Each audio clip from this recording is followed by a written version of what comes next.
Hello good morning students, कैसे हैं आप सभी। आई होप सभी अच्छे से होंगे। स्टूडेंट्स, आज हम पढ़ेंगे क्लास 8 की साइंस बुक का 10th चैप्टर, जिसका नाम है घर्षण। क्या होता है घर्षण? घर्षण के बारे में स्टडी करेंगे। आपने अपने दैनिक जीवन में यह अनुभव अनुभव प्राप्त किया होगा कि बॉल को ठोकर मारने पर वह कुछ दूरी तक लुढ़कती है और उसके बाद वह मंद हो जाती है। कुछ दूरी तक तो वह बॉल जाती है, फिर उसके बाद वह जाते जाते रुक जाती है और कुछ क्षण के बाद लुढ़कती हुई रुक जाती है। और इससे यह निष्कर्ष निकलता है कि बॉल पर अवरोध बल लगाने के कारण वह रुक जाती है। अवरोध यानी कि उसके मार्ग में रुकावट, उसे उसी बल को घर्षण बल कहते हैं। और यह बल संपर्क क्षेत्र तथा सर्वदा गति के विपरीत दिशा में ही कार्य करता है। गति के विपरीत दिशा में होता है। और किसी पदार्थ की गति की दिशा बदलने से घर्षण बल की जो दिशा है, दिशा भी विपरीत हो जाती है। अगर गति की दिशा बदलोगे तो घर्षण बल की दिशा भी विपरीत हो जाएगी, बिकॉज गति की दिशा के विपरीत लगता है घर्षण बल। तो घर्षण बल दो सतहों पर अनियमित प्रक्षेपण के अंतः पाषण से उत्पन्न होता है। यह स्पर्शीय बल है। घर्षण बल देखेंगे, जैसे कि ये घर्षण बल है, कोई ऑब्जेक्ट है यहाँ पर, ये बी पॉइंट, ये गति की दिशा है जो ऐसे जाती है और इसके विपरीत घर्षण बल लगता है। इसी प्रकार इसमें देखेंगे तो ये गति की दिशा है और ये घर्षण बल की दिशा है। तो घर्षण एवं बल की दिशा को आपको यहाँ पे दर्शाया गया है। परिभाषा देखेंगे, घर्षण बल दो सतहों जो एक दूसरे को स्पर्श करती हैं के बीच अवरोध एवं पारस्परिक गति है। घर्षण उत्पन्न होने के कारण जब हम दो समतल सतहों को सूक्ष्मदर्शी से निरीक्षण करते हैं तो हम उनकी सतहों में अनियमितता पाते हैं। और इसका तात्पर्य है कि सतहों में कहीं ऊपर उठा तो कहीं नीचे धंसा हुआ भाग होगा। इस प्रकार जब दो पदार्थ एक दूसरे के ऊपर स्थित हैं तो दोनों सतहों के बीच अनियमित अंतःपाषण होगा। और जब हम किसी पदार्थ के ऊपर स्थित दूसरे पदार्थ को फिसलाने की कोशिश करते हैं तो इसके मध्य अनियमित अंतःपाषण लगाए गए बल के विरुद्ध कार्य करता है, जिससे घर्षण बल ज्ञात होता है। और एक पदार्थ का दूसरे पदार्थ पर फिसलने से पूर्व घर्षण का एक नियत बल कार्य करता है। और इस प्रकार हम कह सकते हैं कि अधिक खुरदरी सतहों के बीच घर्षण बल अधिक लगता है। घर्षण बल के कुछ प्रकार होते हैं। घर्षण बल के तीन प्रकार होते हैं। कौन कौन से? स्थैतिक घर्षण, गतिज या सर्पी घर्षण, चक्रीय घर्षण। तो स्थैतिक घर्षण क्या होता है? जब कोई पदार्थ सतह के संपर्क में होता है तो वह विरामावस्था में रहता है तथा उस पर कोई बाह्य बल नहीं लगता है, अर्थात पदार्थ पर घर्षण बल नगण्य होता है। और जब किसी पदार्थ पर कम परिमाण वाला बल लगाया जाता है तो यह पदार्थ को गतिशील करने की कोशिश करेगा, लेकिन घर्षण बल के क्रियाशील होने के कारण वह विरामावस्था में ही रहेगा। और यह बल सतह के संपर्क वाले भाग में पदार्थ के विरामावस्था में एवं आंतरिक बल के विपरीत दिशा में क्रियाशील रहता है। इस प्रकार घर्षण बल जो विरामावस्था एवं आंतरिक बल के बीच में उत्पन्न होता है उसे स्थैतिक घर्षण कहते हैं। सीमांत घर्षण क्या होता है? जिस प्रकार आंतरिक बल में वृद्धि होती है उसी रूप में किसी निश्चित सीमा तक स्थैतिक घर्षण बल में भी वृद्धि होती है। सीमांत घर्षण बल की प्रकृति दो सतहों के संपर्क पर निर्भर करती है। जैसे ही आंतरिक बल में इस सीमा से थोड़ी वृद्धि होती है तो पदार्थ सतह से फिसलने लगता है। और वह घर्षण बल जो एक दूसरे की सतह से फिसलने में अवरोध उत्पन्न करता है सीमांत घर्षण कहलाता है। गतिज एवं सर्पी घर्षण क्या होता है? किसी पदार्थ के दूसरे पदार्थ पर कुछ फिसलने के लिए एवं उसकी गति को संतुलित करने के लिए एक समान गति की आवश्यकता होती है। एक समान गति द्वारा गतिज या सर्पी घर्षण को मापा जाता है। और यह घर्षण बल जो एक समान गति के साथ दो सतहों पर लगता है तो उसे गतिज या सर्पी घर्षण कहते हैं। गतिज घर्षण सीमांत घर्षण से कुछ कम होता है और दो पदार्थों के मध्य संपर्क सतहों के बीच बनी विनियमित अंतःपाषण के कारण घर्षण उत्पन्न होता है। दो सतहों के बीच अनियमित अंतःपाषण को बनाए रखने की तुलना में दो विरामावस्था वाले पदार्थों के बीच अनियमित अंतःपाषण में अधिक बल की आवश्यकता होती है। और इस प्रकार सीमांत घर्षण सर्वदा गतिज घर्षण से कुछ अधिक या गतिज घर्षण सीमांत घर्षण से कुछ कम होता है। आप देख सकते हैं ये घर्षण बल ऊपर की तरफ लगता है, ये गतिज बल का परिमाण है डीई, और ये बीसी क्या है, सीमांत बल का परिमाण है। ये लगाया गया बल इस प्रकार होगा। नाउ दिए गए आरेख में कमानीदार तुला एवं घर्षण बल द्वारा लगाया गया बल दर्शाया गया है। जो बीसी वाला क्षेत्रफल है वह स्थैतिक घर्षण का परिमाण दर्शाता है, और आरेख में ए बी स्थैतिक घर्षण दर्शाता है जो समायोजित है, और डीई गतिज घर्षण का परिमाण या बी सर्पी घर्षण को दर्शाता है। घर्षण बल को प्रभावित करने वाले कुछ कारक होते हैं, जैसे कि पहला कारक, दो सतहों के घर्षण बल उनके पारस्परिक गति का अवरोध करते हैं, और यह संपर्क सतह के विपरीत दिशा से गति की दिशा में क्रियाशील होता है, और इस प्रकार घर्षण हमेशा पदार्थ की गति का अवरोध करता है एवं लगाए गए बल के विपरीत दिशा में ही कार्य करता है। सीमांत घर्षण पदार्थ के संपर्क सतह पर निर्भर करता है। सीमांत घर्षण दो संपर्क सतहों के खुरदरेपन पर निर्भर करता है। घर्षण बल दो संपर्क सतहों के क्षेत्रफल में स्वतंत्र होता है, और दो सतहों में सीमांत घर्षण बल प्रत्यक्ष सामान्यतः प्रतिक्रिया के समानुपात में होता है, समान अनुपात होता है इनका। निम्न क्रियाकलाप के साधन से उपयुक्त कारकों को प्रमाणित कर सकते हैं। चक्रीय घर्षण क्या होता है? वह घर्षण बल जो दो सतहों के बीच एक के ऊपर दूसरा चलता है, तो उसे चक्रीय घर्षण कहते हैं। दी गई दो सतहों में चक्रीय घर्षण गतिज घर्षण से कम तथा गतिज घर्षण स्थैतिक घर्षण से कम होता है। जब एक इस्पात की बॉल इस्पात की सतह पर चलेगी तो इसमें गतिज घर्षण का 1/100वां चक्रीय घर्षण लगेगा, और इस कारण ही जो मशीनों में सॉफ्ट स्लीव यंत्र के स्थान पर बॉक्स बेरिंग या सिलेंडर बेरिंग का प्रयोग किया जाता है। अब देख सकते हैं ये स्लीव है, एस सॉफ्ट स्लीव है। ये सॉफ्ट स्लीव यंत्र का ही एक डायग्राम बना रखा है। ये स्लीव है, ये सॉफ्ट है ये भी, लेकिन ये बॉल बेरिंग है, तो हम किसका, बॉल बेरिंग या सिलेंडर बेरिंग का प्रयोग उसमें किया जाता है। चक्रीय घर्षण कैसे उत्पन्न होता है स्टूडेंट्स? फर्स्टली देखें, पहिए के रोलर जिस प्रकार लुढ़कते हैं उसके भार के दबाव के कारण उसके सतह में परिवर्तन आ जाता है, और इस प्रक्रिया के अंतर्गत पहिए के रोलर पदार्थ के संपर्क सतह के आकार में स्वयं ही परिवर्तन कर देता है।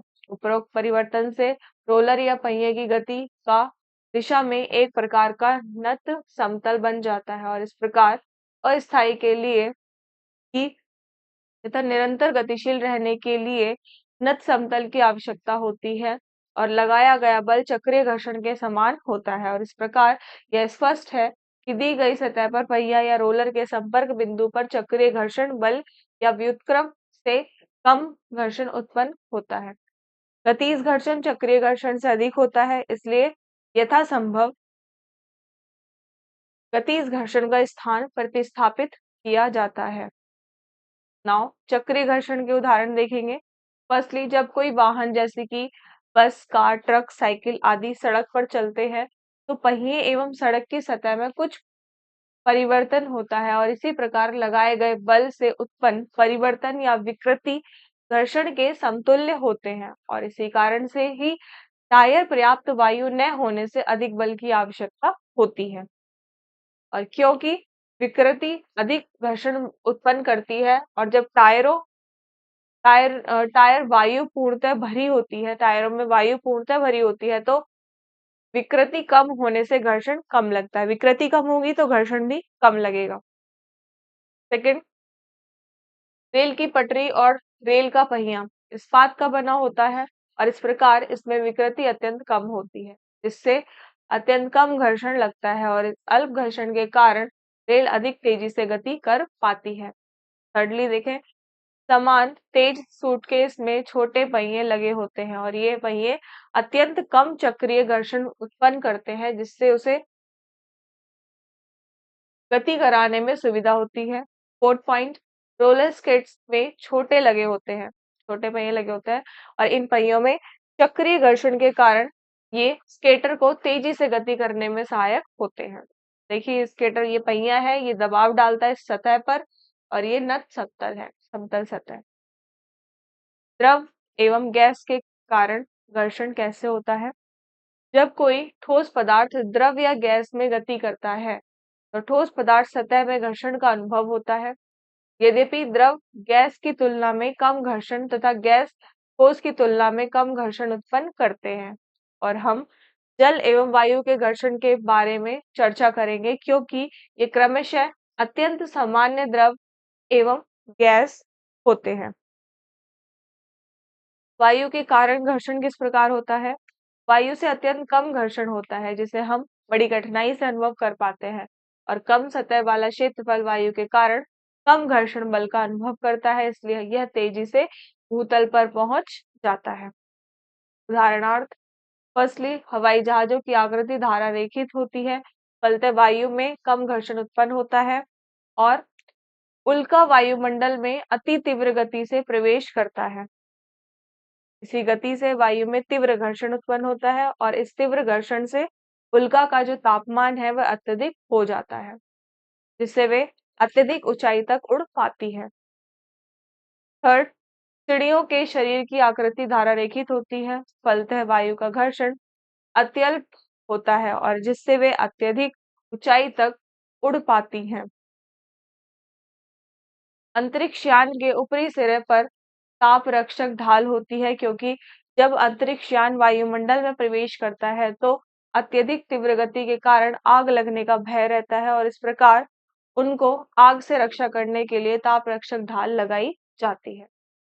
मोटरों की आकृति भी धारा रेखित होती है जिससे वायु का अत्यल्प घर्षण लगने के कारण वह तेजी से दौड़ पाती है।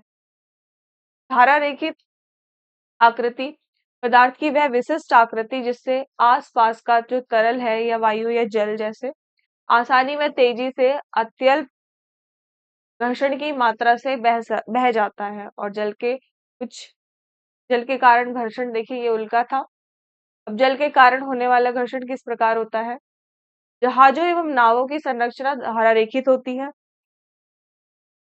और इसलिए जल में गति करते करते समय उनसे कम घर्षण उत्पन्न होता है और जब कोई तैराक जल में तैरता है तो वह यथासंभव अपने शरीर को धारा रेखित व्यवस्था में रखने की कोशिश करता है जिससे जल में कम घर्षण हो तथा वह तेजी से तैर सके।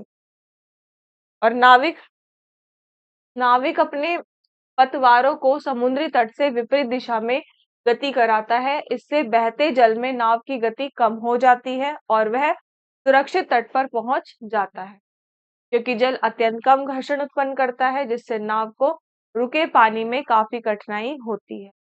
और इसी तरह बड़े जहाज की गति को कम करने के लिए इंजन को विपरीत दिशा में चलाया जाता है जिससे जल का घर्षण कम होता है। और प्राकृतिक रूप में मछलियों का शरीर धारा रेखित होता है जिससे जल में गति करने के लिए कम घर्षण उत्पन्न होता है।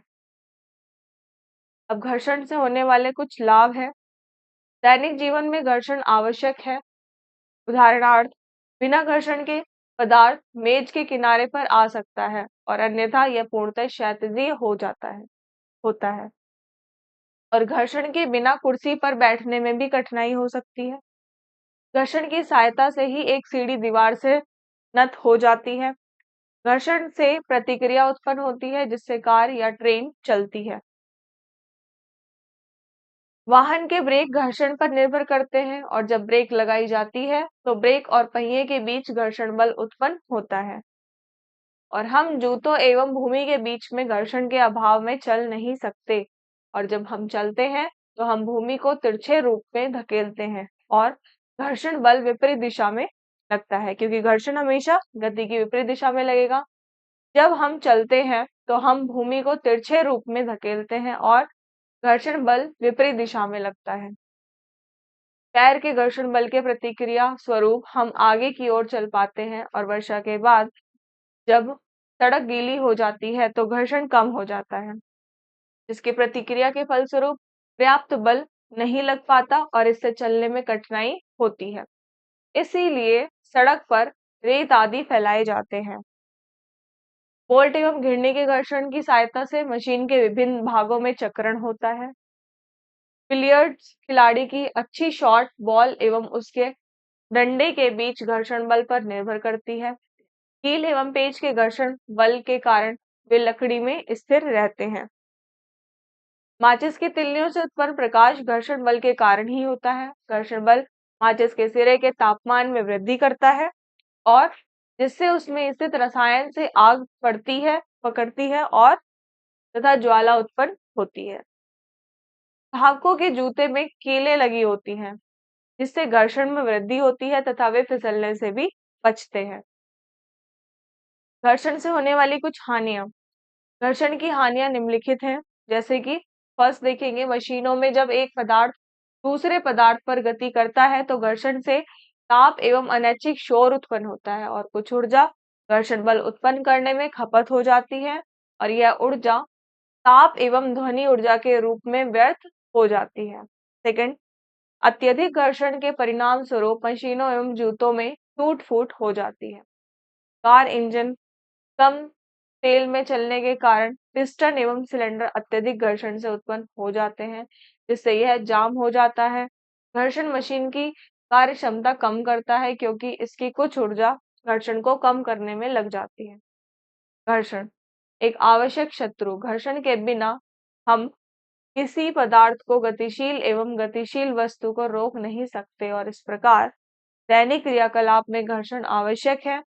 दूसरी ओर घर्षण से ऊर्जा का अपव्यय, टूट फूट एवं गति मंद होती है। इस प्रकार हम कह सकते हैं कि घर्षण वह आवश्यक शत्रु है जिसकी अनुपस्थिति में दैनिक क्रियाकलाप कठिन है, हम दैनिक क्रिया नहीं कर सकते। घर्षण को कम करने की कुछ विधि है। घर्षण को निम्न रूप में कम किया जा सकता है। पहला, स्नेहक का प्रयोग करके। मशीनों में स्नेहकों के द्वारा घर्षण कम किया जाता है। हल्की मशीन में कम चिपचिपाहट युक्त पतले तेल का प्रयोग किया जाता है, जबकि जो भारी एवं तेज गति से चलने वाली मशीन में अधिक चिपचिपाहट युक्त गाढ़े तेल का प्रयोग किया जाता है। सेकंड, उत्तम पाउडर का प्रयोग। कभी कभी हम ठोस स्नेहकों का प्रयोग पाउडर के रूप में करते हैं। हम कैरम बोर्ड पर उत्तम पाउडर छिड़ककर क्वाइंस एवं बोर्ड के बीच घर्षण कम करते हैं। ग्रेफाइट एवं अत्यंत मुलायम ठोस होता है। एक ग्रेफाइट एक अत्यंत मुलायम ठोस होता है जिसका आधार अच्छी स्थिति में होता है और मशीनों में जहाँ तेल का प्रयोग नहीं किया जाता वहां इसका प्रयोग किया जाता है। पॉलिश के द्वारा आभूषण निर्माण में एवं गोमेद के किनारे को पॉलिश कर घर्षण कम किया जाता है और इसी कारण असमतल सतह को पॉलिश कर घर्षण कम किया जाता है। साबुन विलयन के प्रयोग द्वारा साबुन विलयन स्वाभाविक रूप से फिसलने वाले होते हैं और इनका प्रयोग अत्यधिक तीव्र काटने एवं पीसने वाली मशीनों में किया जाता है। नेक्स्ट आता है आपका बॉल बेयरिंग। बॉल बेयरिंग के प्रयोग द्वारा घर्षण करने वाली मशीनों जैसे साइकिल के पहियों के हबों, मोटर कारों की धुरियों आदि में सॉफ्ट बॉल बेयरिंग के रूप में घर्षण को कम करने के लिए चढ़ाए जाते हैं और इस रूप में चक्रीय घर्षण क्रियाशील होता है जो गतिज घर्षण से कम होता है। अब आता है घर्षण वृद्धि करने की कुछ विधि। जैसे फर्स्ट है सतह को खुरदरा बनाकर। खुरदरी सतहों के बीच एक दूसरे को पकड़ने का अच्छा साधन होता है, इसलिए जूते के तलवे असमतल एवं वाहनों के टायर में खांचे बने होते हैं। कभी कभी सतह पर रेत छिड़क कर इसे खुरदरा बनाया जाता है क्योंकि खुरदरी सतह पर ही घर्षण ज्यादा होगा और अगर प्लेन होगा सब कुछ तो फिर चांसेस ब्रेक, जैसे कार के अगर पहिए भी थोड़े वैसे ना बनाए वो तो कैसा, अगर प्लेन होगा पूरा तो घर्षण नहीं होगा और घर्षण नहीं होगा तो वो फिसल जाएगी और एक्सीडेंट्स होने के चांसेस है। इसी प्रकार जो खिलाड़ी होते हैं उनके शूज भी ऐसे ही इसी प्रकार के बनाए जाते हैं। शुष्क सतहों के प्रयोग से शुष्क सतह में गीली सतह की तुलना में अधिक घर्षण होता है। भार में वृद्धि कर गतिशील पदार्थ के भार में वृद्धि कर घर्षण में वृद्धि किया जाता है जो सतहों के बीच एक अच्छी पकड़ बनाता है। तो ये था स्टूडेंट्स आपका घर्षण का चैप्टर। आई होप आपको बहुत ही अच्छे से समझ आया होगा कि घर्षण किस में होता है, इसे बढ़ाया कैसे जा सकता है, इससे होने वाली हानियां क्या है। तो आई होप आपको बहुत ही अच्छे से समझ आई होगी। तो नेक्स्ट क्लास में हम नेक्स्ट चैप्टर पढ़ेंगे। So thank you so much.